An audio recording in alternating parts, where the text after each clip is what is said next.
Weimar Republic 1918 to 1923. Threats to the Republic. Sparticist Uprising 1919. January 1919, a large group of Spartacists tried to take over Germany and make it communist. In 1917, Russia had a revolution which ended with Russia being run under a new system called communism. In 1919, many feared that Germany would become communist. Communism. This is the political idea on how to run a country. Everyone would be equal and everything is shared. There is no private property. There would be no class differences such as rich and poor. The government runs big industries, farms and factories for the people.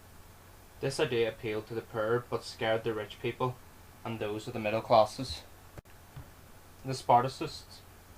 After Germany surrendered in 1918, extreme left-wing groups wanted a revolution which would destroy the new Weimar Republic. Rosa Luxemburg and Karl Liebknecht believed the time for revolution was now. They broke away from their political party, the USPD, and formed the Spartacist League. They tried to gain revolutionary support among the working class through demonstrations and speeches. However, this was failing. The Spartacists had a weak level of support, even among the working class. They were banned from speaking as a major left-wing event in Berlin, the Congress of Workers' and Soldiers' Councils. Spartacist aims. They wanted multiple things, such as a social class revolution, such as what happened in the Russian Revolution 1917.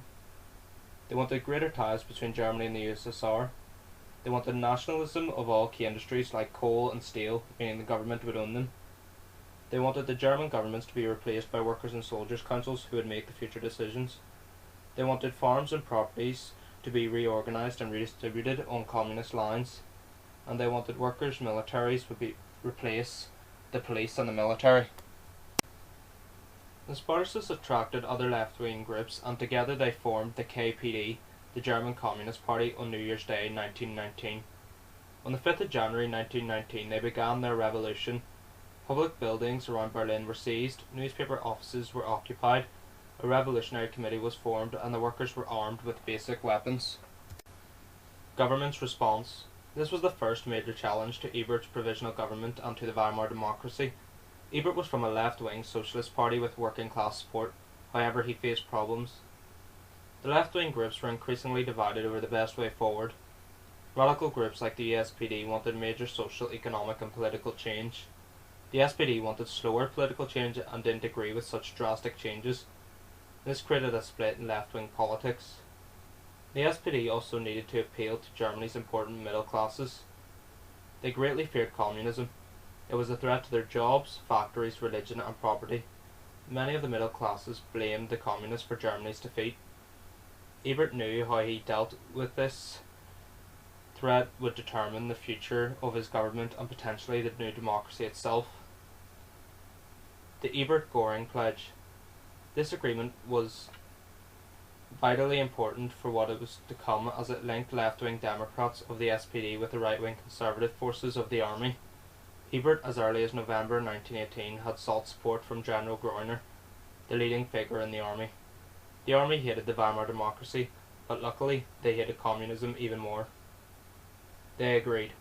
Groener phoned Ebert and pledged his support to fight any communist threat. This was to be in the return that Ebert fight communism too on a political standard and to protect the authority of any army officers. Ending of the uprising. 3 days of street fighting followed after the revolt began on the 5th of January 1919. The army came in to stop it, and they were backed up by the Free Corps. This was a group of 5,000 hardened right-wing ex-soldiers who hated communism.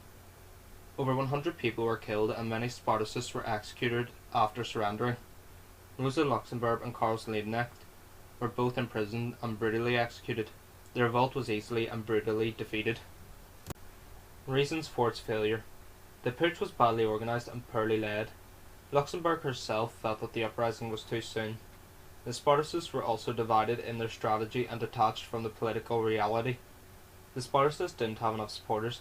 In the Workers' Congress, a major left-wing meeting, only 10 out of the 500 were Spartacists. The Spartacists were not trained soldiers and did not have the weapons that they needed. The SPD government and Ebert were both determined to stop the putsch.